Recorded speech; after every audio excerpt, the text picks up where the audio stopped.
noite, sejam bem-vindos. Eu sou o Mauro Wedequim. Hoje é sexta-feira, dia 2 de outubro. O Verdade e Informação já está no ar. E vamos ver os fatos mais importantes de hoje. Audiências de custódia. O presidente do Supremo Tribunal Federal, Ricardo Lewandowski, está em Maceió para lançar projeto que garante a rápida apresentação do preso a um juiz. Vai melhorar? Repórter Fernando Palmeira mostra as alterações no trânsito na rotatória da PRF. E ainda, Polícia Civil começa a ouvir testemunhas da queda do helicóptero da PM. Olá, mais uma vez, boa tarde para você que me acompanha na tarde desta sexta-feira, dia 2 de outubro. O programa começa falando sobre a vinda do presidente do Supremo Tribunal Federal, ministro Ricardo Lewandowski, a Maceió hoje para assinatura do termo de adesão para implantação do projeto Audiências de Custódia. Quem tem os detalhes é o repórter Viderlan Araújo. Para a visita do ministro Ricardo Lewandowski na manhã desta sexta-feira aqui em Maceió, algumas medidas no aspecto logístico precisaram ser tomadas, como a interdição de algumas ruas e avenidas aqui no centro de Maceió. O início da solenidade estava previsto para as 10 da manhã, mas diante de mudanças também até mesmo na estratégia logística, como por exemplo os movimentos de oposição que marcaram presença durante o dia no plenário para poder fazer cobranças, principalmente no processo relacionado às investigações na Operação Lava Jato, acabaram também atrasando todo o processo de coletiva e também da audiência de custódia, que é esse programa que Alagoas agora passa a fazer parte. Em relação a algumas informações, a audiência foi comandada, a primeira audiência de custódia nesse programa foi comandada pelo doutor Maurício Breda, ele que é presidente do Conselho Estadual de Segurança e também trouxe a presença do desembargador Washington Luiz ao lado do governador Renan Filho.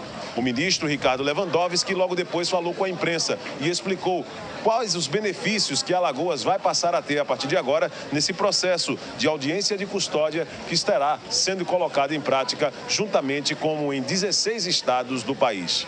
É uma oportunidade que o juiz tem de examinar e interrogar pessoalmente um cidadão preso em flagrante. Nós estamos com esta sessão, com essa audiência de custódia, primeiro, respeitando o compromisso internacional do Brasil, que é justamente uma disposição com a qual o Brasil concordou da Convenção Americana de Direitos Humanos, que está internalizado no Brasil desde 1992. Em segundo lugar, nós estamos dando concreção a um princípio fundamental, que é o princípio da dignidade da pessoa humana. Todo cidadão, seja ele preso ou não, tem o direito de ver os seus direitos fundamentais respeitados.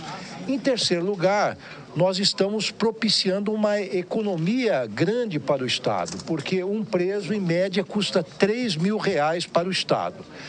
As prisões devem ser reservadas apenas aos presos perigosos, aqueles que oferecem perigo para a sociedade, que são violentos.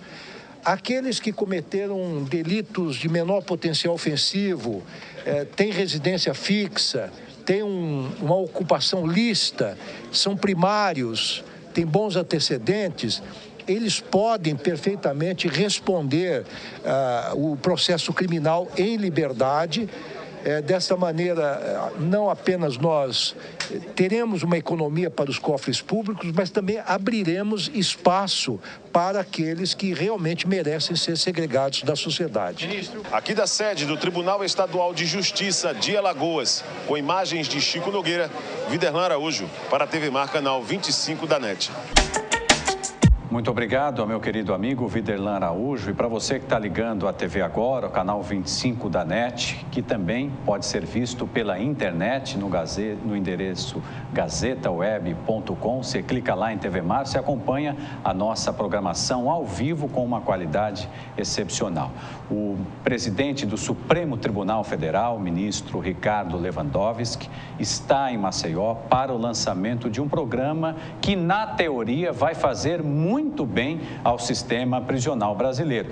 Em resumo, gente, como é que funciona? O cidadão foi preso, está comprovado flagrante, o que quer que seja, ele em pouco tempo já deve ser levado para um juiz que imediatamente, com o poder de juiz, vai resolver a situação. Qual é o grande objetivo desse projeto? Evitar que esse cidadão vá parar dentro do sistema prisional. Se for o caso, como bem disse aí o ministro, ele deve responder a processo, ir a julgamento, etc. Mas se não, para que lotar como já está o sistema prisional brasileiro? Então, na teoria, esse projeto realmente é extremamente bem-vindo, este projeto que já está em prática em outros estados brasileiros e agora, felizmente, chega a Alagoas. E agora, gente, a gente vai falar de um assunto mas muito bacana, que merece todos os aplausos de toda a sociedade alagoana e, por que não dizer, de toda a sociedade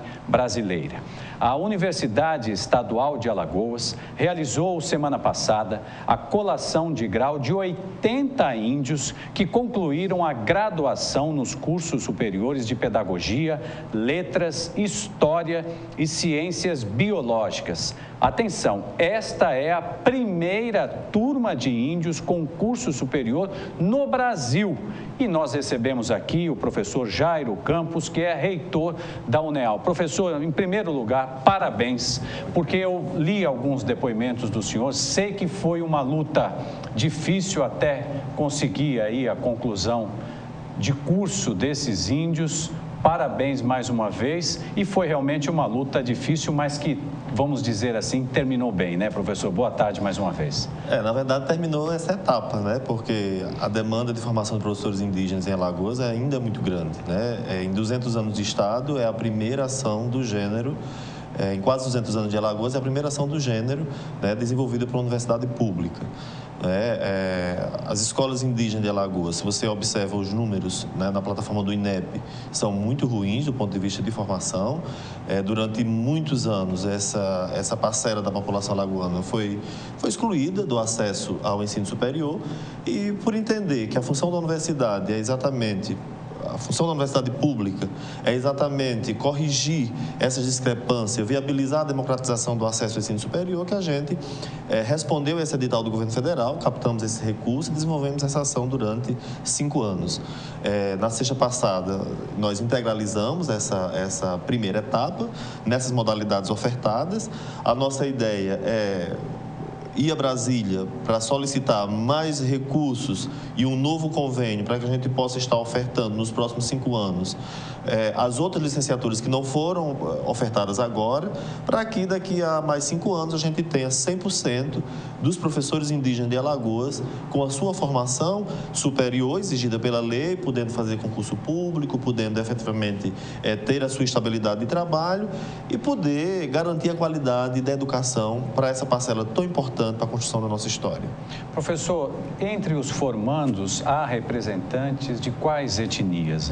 Olha, todas as etnias do Estado, né, que há escolas indígenas, porque algumas etnias não possuem escolas, os alunos são conduzidos para outros espaços, para outras escolas. Todas as escolas, todas as etnias que têm escolas indígenas, né, de ensino fundamental ou médio, elas foram atendidas nesse primeiro momento. Foi um vestibular específico em 2010 que foi oferecido somente para esses professores. Eles concorreram entre eles e na verdade, todas as aldeias, né, foram privilegiadas, foram atendidas nesse primeiro momento. Professor, e o que representa para o senhor em especial, e é claro também para a UNEAL, a conclusão de curso por parte desses indígenas? Olha, a Universidade Estadual de Alagoas é uma universidade que agora no próximo dia 13 estará completando 45 anos, né, de história. foi uma universidade que foi criada no interior do estado de Alagoas, exatamente para atender às demandas de formação de ensino superior do nosso interior, que onde, que queiramos ou não, concentra as maiores discrepâncias de acesso aos bens materiais, à formação, né? Então, a gente tem cumprido esse papel importante, sobretudo formando professores, há 45 anos no interior do estado, e a gente tem assumido, colado como missão da instituição esses desafios, né? Então, na medida em que a gente oferta um projeto como esse, para atender às demandas dos povos indígenas, projetos para atender às demandas de licenciatura de produtores do campo, projeto para atender demandas dos terreiros, dos candomblés. Então, a gente tem assumido esse desafio de trazer para dentro da universidade quem esteve fora durante muito tempo. Problematizar, discutir, minimizar essas distorções, contribuir. Então, para nós é uma relação política, né, adquirida assim, de uma forma extraordinária. Hoje, né, os povos indígenas, os povos negros, as comunidades quilombolas, todos eles, os povos do campo, o MST, todos eles sabem a nossa importância, sabem a importância que a Universidade Estadual de Alagoas tem, porque a gente tem assumido esse protagonismo, né, e dado essa resposta efetiva. Afinal de contas, são cidadãos alagoanos que contribuem com seus impostos, que precisam ter esse direito, que precisam estar dentro da universidade, e a gente tem, assim, um orgulho extraordinário de poder, das nossas mãos, com a força do nosso trabalho, estar atento a esses editais que o governo federal tem estabelecido e estar podendo pagar essas dívidas históricas que Alagoas acumulou com essas parcelas. Professor, e por falar em dívida histórica, antes do início do programa, eu fui pesquisar um pouco mais sobre esse assunto. E eu encontrei dados muito interessantes, por exemplo, dados oficiais do IBGE, que mostram que houve um crescimento na população indígena no país. Hoje, segundo o IBGE, são 817 mil indígenas. Agora, o que nos chama a atenção, professor, é o seguinte: até o nível de alfabetização subiu, chegou a 76%. Mas é aquilo, fica nisso. O índio aprende muitas vezes a ler, escrever muito mal e dificilmente consegue ascender, chegar a esse patamar tão bacana que a UNEAL consegue realizar agora, e nós estamos contando hoje aqui nessa entrevista com o senhor. Como é que o senhor vê essa questão ainda da escolaridade dos índios aqui em Alagoas, depois de participar de um projeto tão interessante como esse? Olha, o projeto, as aulas aconteciam na universidade e ora nas aldeias. Então, a gente tinha um momento presencial na universidade e a cada final de semestre a gente ia a uma aldeia das duas etnias que foram atendidas.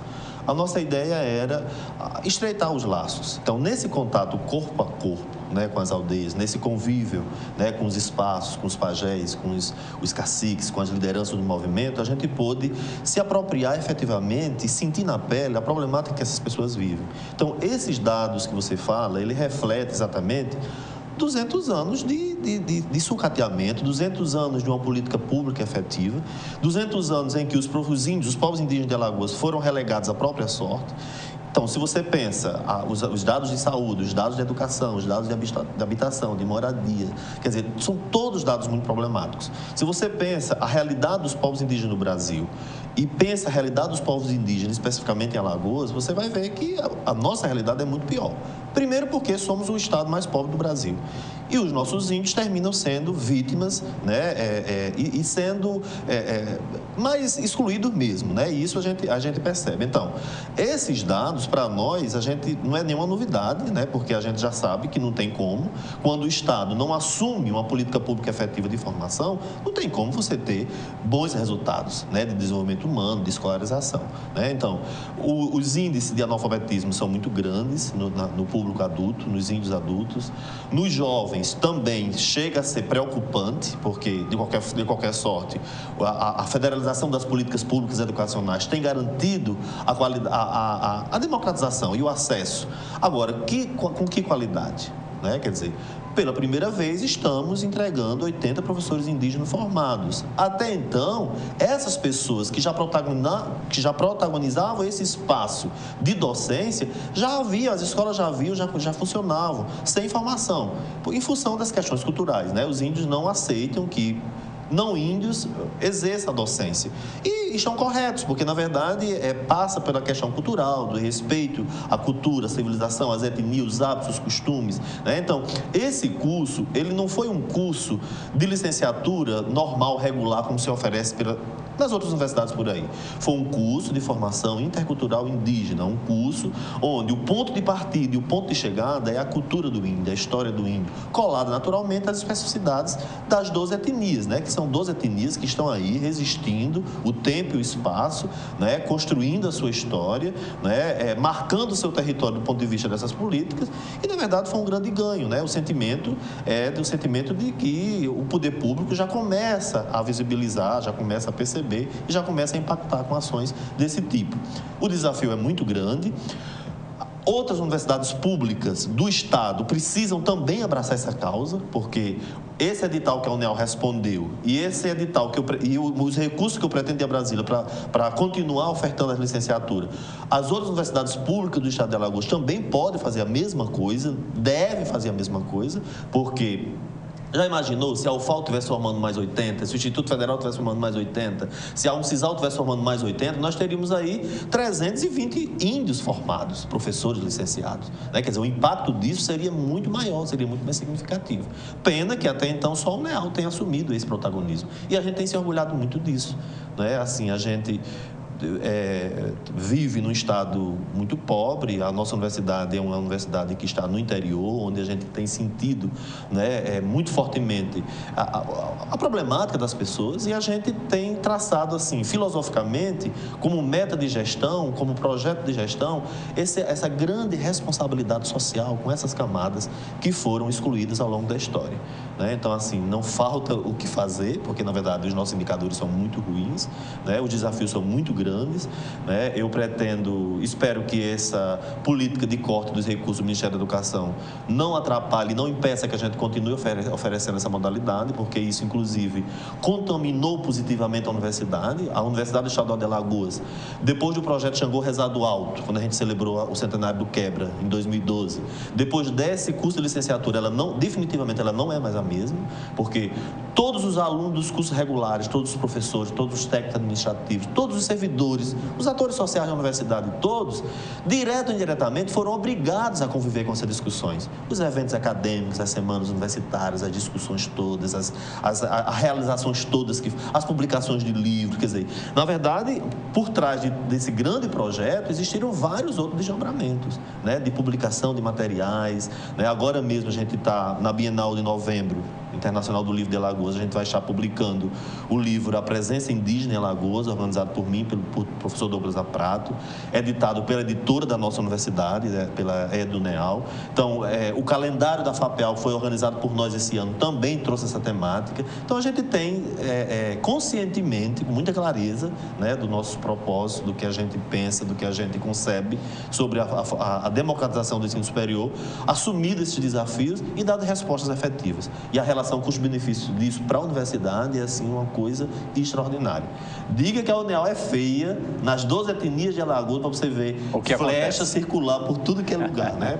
Em função desse sentimento de pertença que os nossos índios... Muito bem, gente. Eu quero agradecer imensamente o professor Jairo Campos, que é reitor da UNEAL e que nos trouxe aqui realmente uma aula de civilização, de respeito ao próximo e de respeito à história do Brasil. O que eu, Mauro, como jornalista, espero que aconteça, professor, é que agora, depois dessa formatura de 80 índios, pela primeira vez no Brasil, ocorra um efeito multiplicador. Professor, muito obrigado. Boa tarde para o senhor. Mais uma vez, parabéns pelo trabalho. Muito obrigado. Boa tarde. Gente, nós vamos em frente aqui com Verdade e Informação. Quem voltou foi o Odilon Rios e nós vamos ver detalhes dessa volta do Odilon Rios na coluna No Ponto.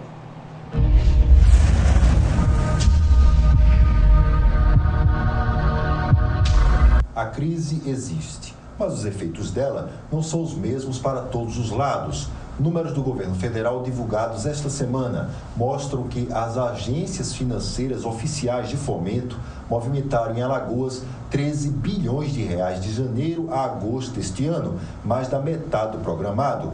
Este dinheiro foi emprestado ou financiado principalmente para microempresários. Mais de 11 bilhões de reais a negócios muito pequenos, na maioria das vezes familiares. Salões de beleza, bancas que vendem confeito ou lanches. É este o público que dinheiro. Agências de fomento têm a vantagem de não serem bancos e cobrarem juros bem menores que os de mercado. Só que o empréstimo mostra o lado de quem se empenha em manter ou abrir o próprio negócio e virar patrão. A dureza é honrar a dívida.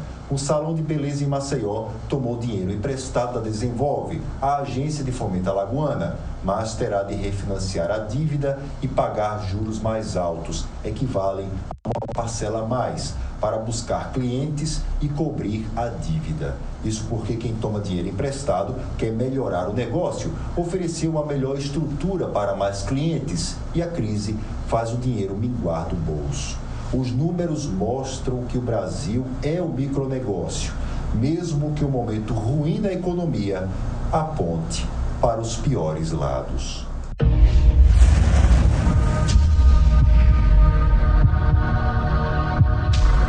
Muito obrigado ao meu amigo Odilon Rios, que acaba de voltar das férias e volta aí com essa contribuição tão importante para todos nós.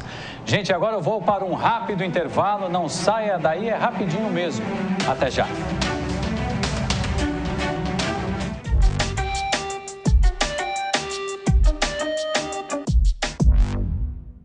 O quanto a indústria é importante para o Brasil? Sem a indústria da moda, a gente não teria se encantado com elas. Sem a indústria automobilística, não teríamos tantos ídolos. Sem a indústria médica, muitas vidas não teriam sido salvas. A indústria química é a base de todas essas indústrias. A Braskem tem orgulho de ajudar a produzir um país tão forte quanto o seu povo. Braskem, estratégica para o Brasil, inovadora para o mundo. Consulte o site do Tribunal de Contas de Alagoas. Nele você encontrará informações completas da instituição. Sua participação é uma das formas de exercer a fiscalização dos recursos públicos em nosso estado. Serviços e consultas, notícias, escola de contas. Acesse o site do Tribunal de Contas de Alagoas, www.tce.al.gov.br. A transparência como forma de aproximação com a sociedade. Promoção de aniversário Galpão Sofisticator. Sofá retrátil 10 de R$ 149,90. Toda loja com 30-50% de desconto real. Nas compras à vista acima de R$ 1.999, você ganha uma linda poltrona. Galpão Sofisticator, Avenida Menino Marcelo 280. Tem coisa na vida que a gente nunca esquece. Como aquele café quentinho pela manhã. O abraço apertado daquele velho amigo. A criançada brincando no final da tarde. O cuscuz maravilhoso que a gente sempre quer mais. O nascimento do terceiro filho, celebrado igualzinho ao primeiro. Aquele bolo quentinho e delicioso para comemorar a formatura da sua filha. É difícil esquecer desses bons momentos. Mais difícil ainda é esquecer os sabores que marcaram esses bons momentos. Coringa, forte como o povo nordestino. Fazer pão é minha paixão. Há muito tempo queria ter o meu próprio negócio. Porque você trabalhar com o que você gosta é diferente. E eu sempre tive muito talento para gestão financeira. Ninguém abre uma padaria por ter talento em finanças. Para isso, existe o Sebrae, para ajudar na gestão do seu negócio. Palestras, cursos, consultorias, tudo na medida para você. Tem uma microempresa? Faça um grande negócio. Procure o Sebrae.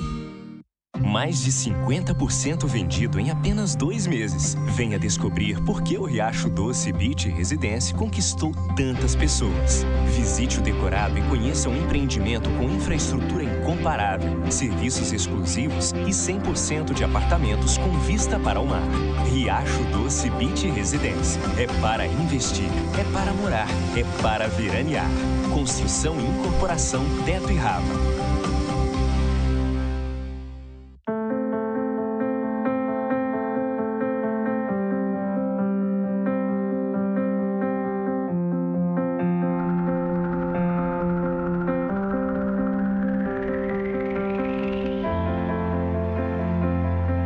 A Acreditar nos leva mais longe. Esse ano, a Santa Casa reafirmou o nível 3 de acreditação com excelência. E continuamos a acreditar que podemos ser melhores. Dr. Arthur Gomes Neto, diretor técnico médico CRMAL 2503 RQE 1874.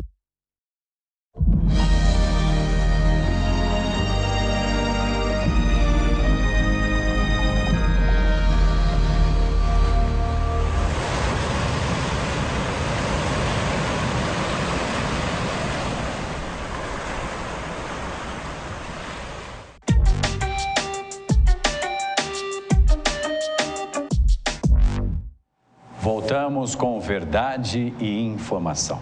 As testemunhas já ouvidas sobre o acidente aéreo do último dia 23 de setembro negaram ter visto fumaça no helicóptero da PM que caiu no tabuleiro do Martins, deixando 4 militares mortos. O repórter Fernando Palmeira conversou hoje com o delegado Manuel Acácio Júnior, da Divisão Especial de Investigação.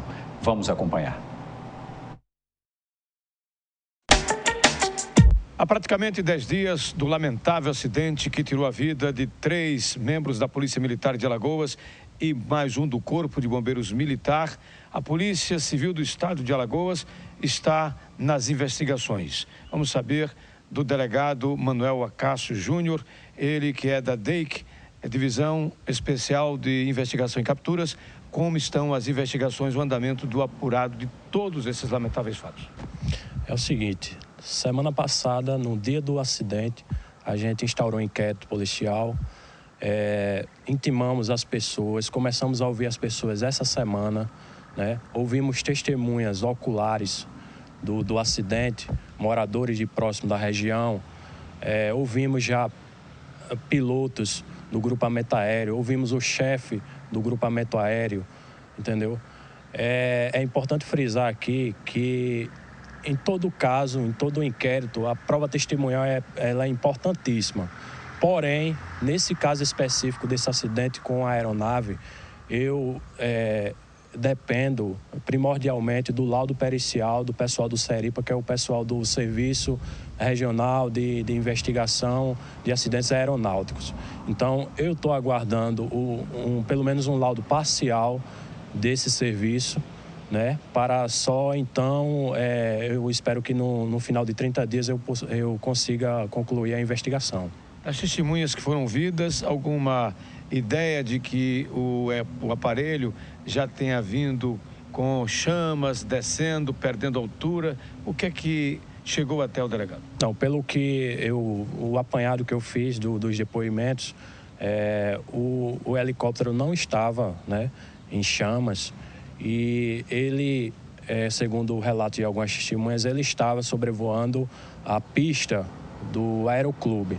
Então, se por acaso, a minha conclusão, se por acaso ele estava com pane mecânica, o piloto teria pousado ele já estava sobrevoando a pista do aeroclube, mas não foi o que aconteceu. Próximo ao aeroclube aconteceu o sinistro, né? E a gente espera que esse laudo do SERIPA chegue o mais rápido possível para que a gente possa ter uma conclusão sobre o caso. SERIPA 2 está sob o comando do Coronel José Roberto Mendes, que tem um ano praticamente para colocar para as investigações, para a Polícia Civil, esse laudo. Mas antes disso, o delegado já conseguiu conversar com o comandante? Já conversamos com o Coronel J. Roberto. Inclusive, semana que vem, estou indo pessoalmente a Recife. Mesmo que esse laudo não esteja pronto, né, em 30 dias, a gente pode formular alguns quesitos, né, mandarmos formalmente para o pessoal do SERIPA e ter essas respostas para que a gente possa concluir o inquérito. A polícia está encontrando alguma dificuldade com relação a testemunhas ou qualquer outro detalhe desse lamentável acidente? Não, pelo contrário. Inclusive, ontem veio uma testemunha ocular de forma voluntária, entendeu? Não precisou a gente intimar, o pessoal está contribuindo com as investigações e, como eu falei, as provas testemunhais, elas, nesse caso, elas são importantes, mas elas vão servir de forma subsidiária. O que vai ser importante, o que será mais importante, o que sobressai nessas investigações vai ser o laudo pericial lá do pessoal do Seripa lá em Recife. Obrigado, delegado. O delegado Manuel Acácio está aqui. O trabalho de investigação da Polícia Civil está tendo uma continuidade sem maiores problemas, e a gente chama aqui a atenção daqueles que porventura tenham algum detalhe que possa ajudar nessas investigações. Quem porventura tenha assistido a algum detalhe de uma peça ou coisa que tenha caído, tenha visto, é bom trazer voluntariamente, como muitas pessoas já estão fazendo, para o esclarecimento mais rápido possível desse lamentável acidente. Seripa é o órgão de investigação e que, por certo, com esse relatório que se espera não chegar a um ano para a conclusão desse levantamento, para que a Polícia Civil do Estado de Alagoas, a DEIC especialmente, tenha todos os detalhes e conclua, assim, esse inquérito de investigação. Com as imagens do Flávio Santos, aqui da DEIC, na parte alta da cidade, Fernando Palmeira, para a TV Maracanã 25, da organização Ardão de Melo, na NET. Muito obrigado, Fernando Palmeira. Olha só, gente, Maceió recebe nos dias 5 e 6 de outubro o 5º Júri Esportes. O evento vai reunir grandes nomes do direito desportivo do país.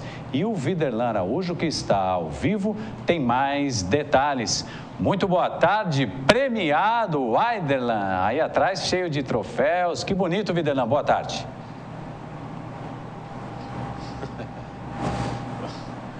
Pois é, Mauro Vende aqui, boa tarde. Muitos troféus, o que representa um pouco da história também de um dos grandes clubes do nosso estado, que é o Corinthians Alagoano. Muitas conquistas aqui colocadas, claro, para poder trazer no tema de hoje aqui no Verdade e Informação. Estamos aí nos aproximando das 2 da tarde e 20 minutos, né? Nós vamos trazer daqui a pouco informações desse evento, que é o primeiro no Nordeste, né? Inclusive envolve também um dos maiores nomes do desporto nacional, que é o advogado Flávio Moura, que hoje ele vai inclusive conversar conosco, é o nosso convidado, está aqui ao vivo para bater um papo com a gente, ele que é especialista em direito desportivo. Doutor Flávio Moura, um evento desse porte, já a partir da próxima segunda-feira. Primeiramente, como foi a estratégia para trazer esse evento, já que é um evento que é o primeiro aqui na nossa região? Boa tarde. Boa tarde.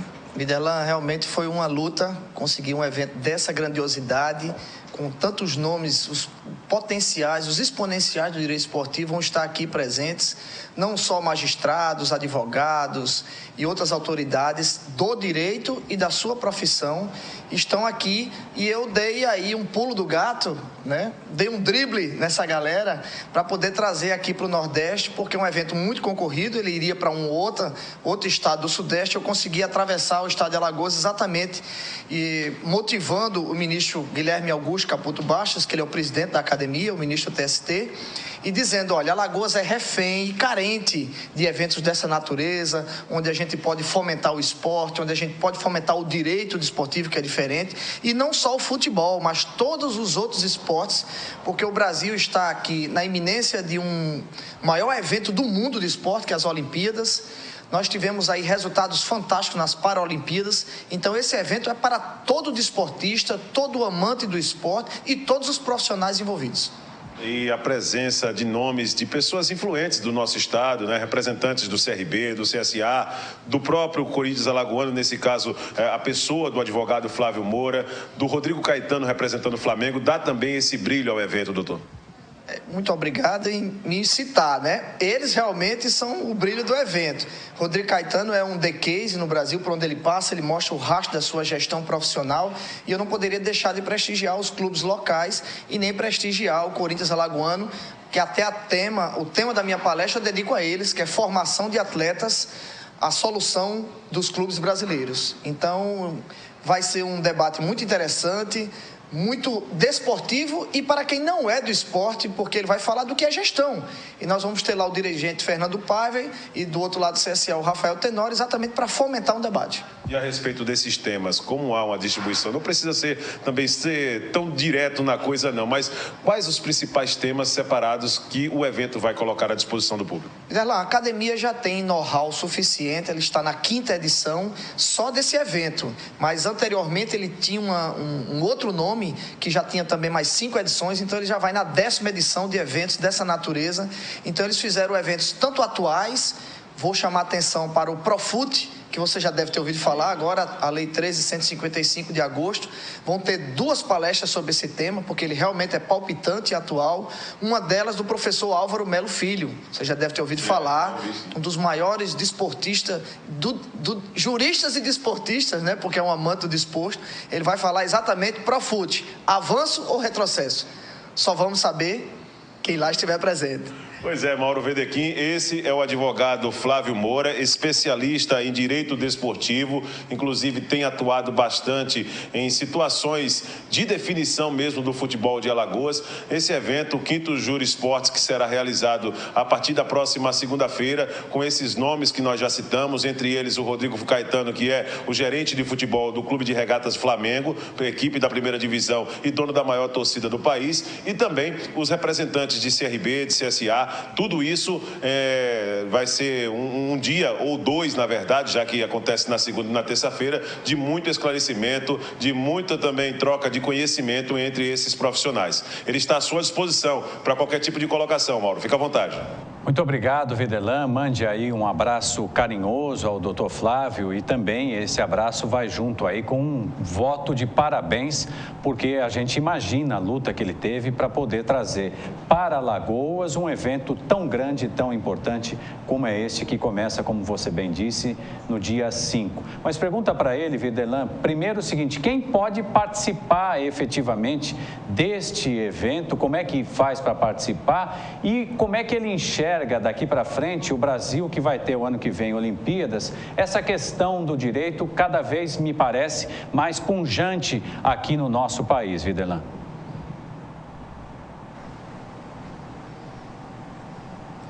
A pergunta nos estúdios do Mauro, no qual te abraço, te parabeniza pelo evento, é como o senhor enxerga, como jurista também, né? Como o senhor enxerga esse momento, qual a expectativa do Brasil, né? Já que diante de tantas polêmicas que nós estamos acompanhando, principalmente envolvidas no esporte, para o próximo ano, já que teremos um ano de Olimpíada, e informações básicas do evento, quem pode participar, quem não pode, quais as informações que a gente pode, pelo menos, colher para poder passar para os interessados. As inscrições para o evento estão no site da academia, é www.andd, Academia Nacional do Desportivo.com.br. As inscrições para estudante, R$ 30, para não estudante, R$ 60. Lá também tem toda a programação do evento e todas as informações da academia, do que ela é, os eventos anteriores. É um site interessante para ser visitado. Videlan, sobre as perspectivas, eu sou um homem conhecido como sendo otimista.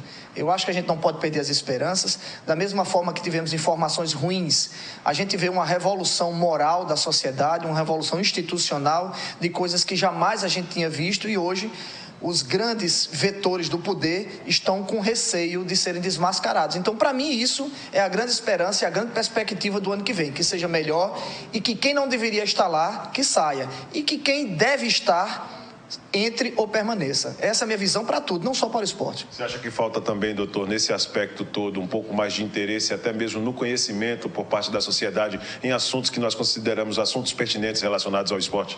Videlan, é muito conveniente você dizer que está tudo errado, que alguém deve responder isso, que a OAB deveria ter feito alguma coisa, que o Ministério Público não está atuando. E você, cidadão, qual é o seu papel? Você vai para um evento de qualquer natureza para conhecer as leis, conhecer as normas, se atualizar, ou apenas você fica em casa assistindo o que acontece? Esse é o advogado Flávio Moura. Um pouco, viu, Mauro, do que vai ser colocado nesses 2 dias. Olha só, o 5º Júri Esportes será realizado no campus do Centro Universitário Tiradentes, né, na UNIT, no campus Amélia Maria Uchoa, a partir da próxima segunda-feira, segunda e terça-feira, no dia 5 e dia 6, esse evento que vai movimentar aqui a capital alagoana. E é claro que nós vamos marcar presença para poder ganhar um pouco mais em conhecimento. Não custa nada, né, Mauro? Participar de eventos assim para poder ganharmos em conhecimento e levarmos também a notícia, a informação concreta para os nossos telespectadores. Com imagens do Chico Nogueira, eu volto com você nos estúdios. Mauro. Muito obrigado, Viderlan. Mande mais um abraço aí para o Dr. Flávio. Tenha um excelente fim de semana, você, sua família e, é claro, também o meu amigo Chico Nogueira. Gente, agora nós vamos seguindo aqui com Verdade e Informação, porque hoje é sexta-feira, a gente precisa ter mais notícias importantes aí. Pelo que eu vi, nós teremos um fim de semana com tempo bom, sol. Para quem puder, é hora de aproveitar a praia. E agora é hora de receber a jornalista Polane Santos. Boa tarde, Polane. Como é que vai? Tudo bem? Boa tarde. Trabalhando muito, Polane. Trabalha de manhã, trabalha à tarde, trabalha à noite. Puxa vida, ainda bem que chegou o fim de semana. Boa tarde. Ainda bem, boa tarde, Mauro. Olha, trago uma informação que, sem dúvidas, vai interessar a muita gente, né? É que a Agência Nacional de Vigilância Sanitária, ela decidiu propor um novo modelo para administrar os dados da rastreabilidade dos medicamentos, de uma proposta que já havia sido apresentada antes e que deve entrar, já ser aplicada até 2016. É como se fosse, Mauro, uma espécie de RG, né? Um documento em que na caixa do medicamento haverá vários dados em que vai ser possível acompanhar todo o caminho do medicamento, desde a fabricação, passando pela distribuidora, até aos pontos de venda, no caso as farmácias, e o consumidor. A ideia, na realidade, é fazer com que acabe acabando assim, então, tentando coibir, na realidade, a questão da falsificação de medicamentos, a questão da venda de medicamentos também fora da validade e ajudar também na questão do recall, quando houver alguma necessidade, algum problema aí nas medicações. E aí, de acordo com a antiga proposta, era possível, então, a agência pedia, a Anvisa pedia que esses dados ficassem todos de posse dos fabricantes. E agora a Anvisa resolveu voltar atrás e pedir que esses dados sejam informados tanto pelos fabricantes quanto pelas as distribuidoras e quanto também pelos os pontos de venda, sejam todos passados para a Anvisa sem nenhum intermediário, através de um programa, um sistema que a Anvisa vai ter, em que vai ser possível organizar todas as informações em uma central. Agora, é claro que esse tipo de coisa sempre agrada a uns, a gente sabe da importância que realmente é necessário, há bastante essa questão de venda de medicamentos fora da validade, realmente, de falsificação também de medicamentos. E aí, o que é que se... mas ainda assim existe um grupo que representa as farmácias, por exemplo, a Abrafarma, que inclusive já está entrando com uma ação na justiça contra a Anvisa, porque acredita que essa forma de rastreamento vai acabar complicando, dificultando a questão da concorrência. É mesmo, Polane. Me surpreende essa postura da Abrafarma, porque eu me lembro, Polane, eu sei, acho que você não tem nem idade para saber dessa história, mas teve uma empresa uma indústria farmacêutica, que eu esqueci o nome agora, depois eu trago essa informação, ela produziu um anticoncepcional com placebo. O que é o placebo? É nada, é farinha. E muitas mulheres tomavam aquele anticoncepcional e engravidaram, porque na verdade não estavam tomando o anticoncepcional, e sim um comprimido de farinha. Muito bem. A própria indústria, quando descobriu e admitiu o erro, queria saber quem eram as consumidoras. E eles nem sabiam o destino desse medicamento. Pelo que você está dizendo agora, com esse rastreamento é fantástico, porque aí você consegue saber, olha, o lote tal chegou até a farmácia, por exemplo, na Ponta Verde, em Maceió. Aí vai até a farmácia e vai tentar, pelo menos, identificar as pessoas que podem ter sofrido algum dano em relação a esse medicamento. Eu considero essa uma notícia extremamente positiva. Pois é, e importante, sem dúvida alguma. Sem dúvida nenhuma. Polane, você tem mais alguma notícia? Não. Você sabe que a Mega Sena está acumulada, né? Está acumulada. Está acumulada. E agora, faça sua fezinha. Lembrando, gente, a gente sempre fala isso, alguém ainda vai ficar milionário. Nós não, mas alguém, um dos nossos telespectadores. O número 5 é o que mais cai. Pois é, eu estou apostando no número 5. Jogue no 5. Fiz um jogo lá, uma matemática maluca.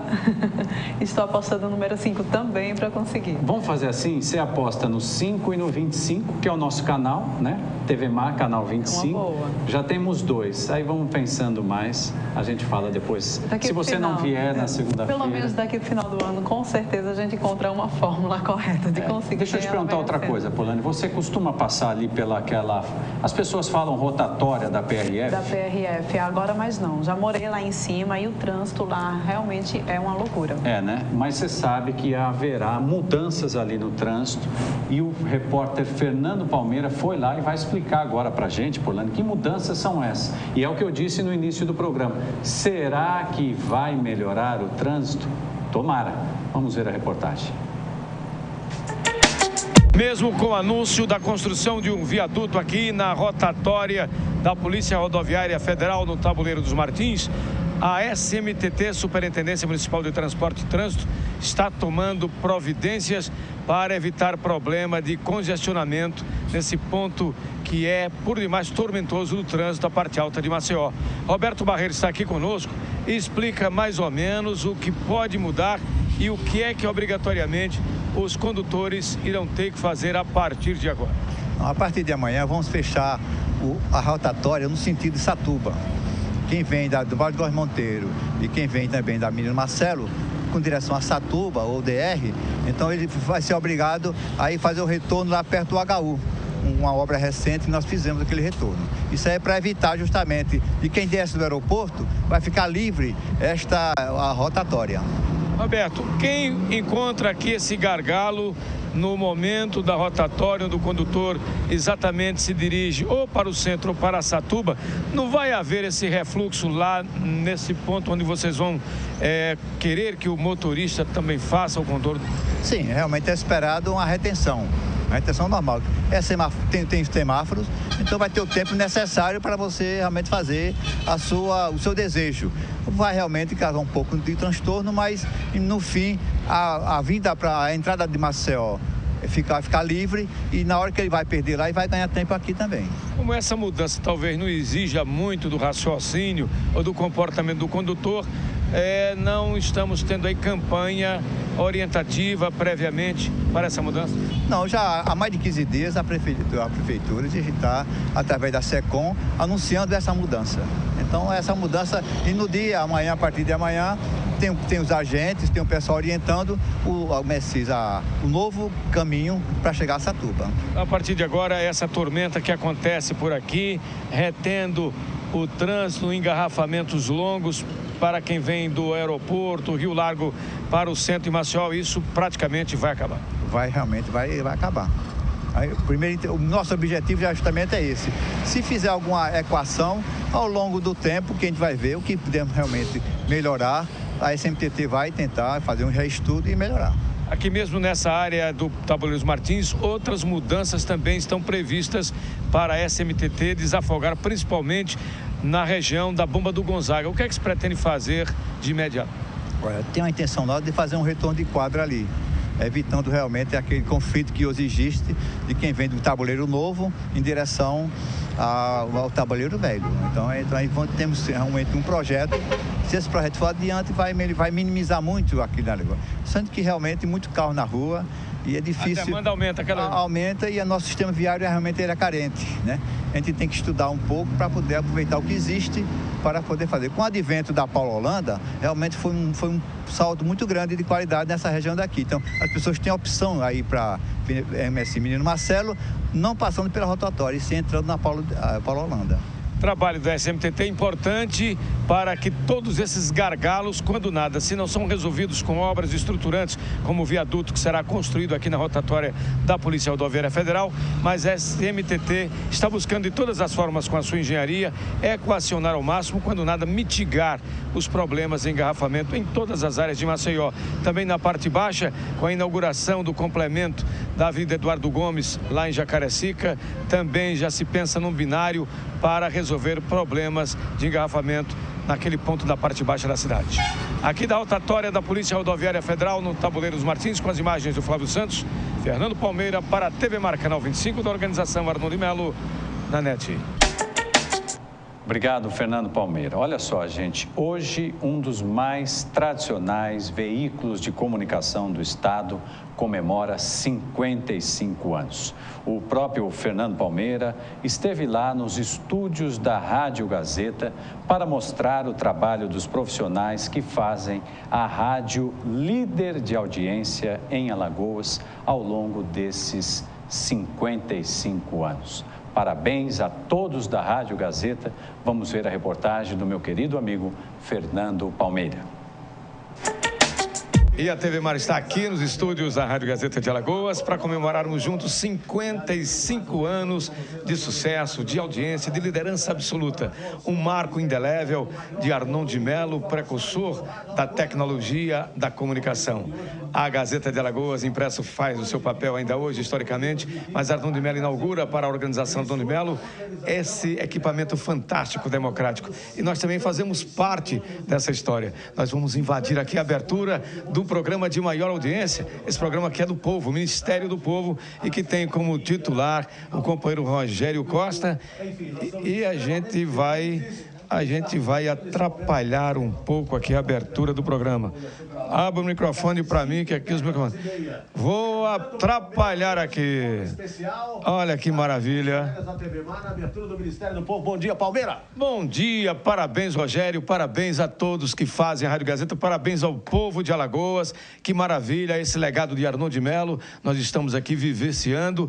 Gerações e gerações de grandes profissionais já passaram por aqui, a tecnologia em alto nível. Rogério, 55 anos, dos quais nós também fazemos parte. O que é que você sente nesse momento? Nesse momento, sinto uma responsabilidade muito grande, extremamente grande.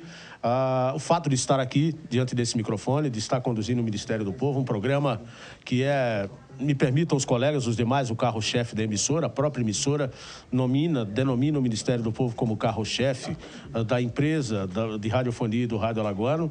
Me sinto responsável, me sinto envaidecido, honrado em poder estar sentado nessa cadeira. Que você, Fernando Palmeira, também é apresentador do Ministério do Povo. Aos sábados. E já passamos por aqui também. Deixa eu agora falar rapidinho com o Arno Oliveira, que esteve até agora fazendo um programa maravilhoso, sempre impecável, na rua, no estúdio, polivalente no esporte. O Arno, 55 anos da Gazeta, daqui você também é um grande profissional. Com toda certeza, porque é a casa que eu comecei do rádio, né, Rogério? Exatamente, como Foca em 1979. E eu dizendo aqui aos colegas da TV Mar, dizendo a você, aos nossos ouvintes, disse hoje no Gazeta Amanhã, da nossa alegria, né, de poder ter aprendido na Rádio Gazeta, né, passar por todos esses setores da área de comunicação, repórter, no esporte, na geral, tudo, e hoje fazer parte também na apresentação de um dos seus programas no horário nobre. Para mim é um momento assim de muita alegria fazer parte dessa casa. Por esse cara, eu cheguei por aqui com a anuência do Zé Barbosa, saudoso e imortal Zé Barbosa de Oliveira. Gilberto Lima, outro grande baluarte da Rádio Gazeta, historicamente está aqui, comemorando conosco esses 55 anos. Tem 55, você tem mais ou menos quantos anos? 40. 40 anos, Fernando, bom dia, Rogério, os ouvintes do Ministério do Povo, da Rádio Gazeta e os telespectadores da TV Mar. É realmente uma alegria muito grande, não é todo dia que se comemora 55 anos de fundação, de existência, de sucesso, liderança, de conceito, enfim. É uma história muito bonita que mistura a Rádio Gazeta com o Estado de Alagoas, com a história do Brasil e do mundo, né? Isso nos faz, assim, muito honrados, porque nós temos um pouco dessa parcela, né? Nessa história da Rádio Gazeta, nesse sucesso, nessa vanguarda que foi orientada, determinada pelo senador Arnon de Melo, depois seguida pelos seus filhos, pelos seus gestores que por aqui passaram. E hoje estamos aqui juntos comemorando esse fato tão importante que é o aniversário da Rádio Gazeta, os 55 anos. E, acima de tudo, um agradecimento aos colaboradores, aos amigos aqui da Rádio Gazeta e, principalmente, aos nossos clientes e aos ouvintes, que são eles que fazem a razão da nossa existência e do nosso sucesso. E que você continue com a gente, fazendo o melhor que você faz. Vamos continuar. Nessa equipe fantástica, campeoníssima de audiência.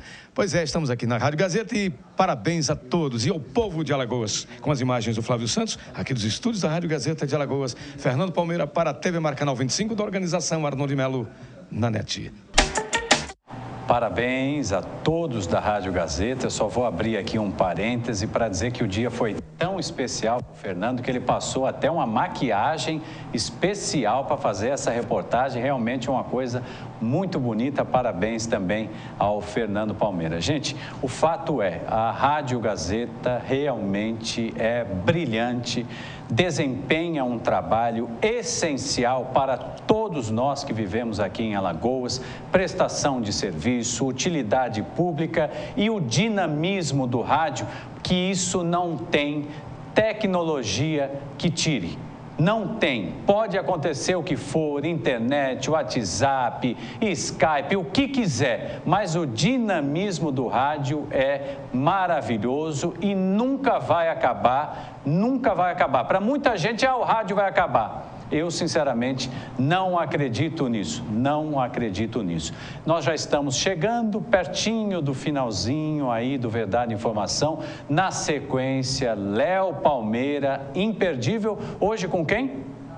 Sabac no Léo Palmeira, logo depois, é rapidinho, você nem sai daí que o Léo Palmeira já está aqui, ó, já está aqui se preparando, passando a maquiagem, bonitão, com Sabac na tarde desta sexta-feira. Para você que me acompanhou até agora, meu muito obrigado, eu desejo a você e a sua família um fim de semana maravilhoso, aproveite com responsabilidade, hein? E a gente volta a se encontrar na segunda-feira, à 1h30 da tarde. Até lá, bom fim de semana, fiquem com Deus. Tchau, tchau. Valeu!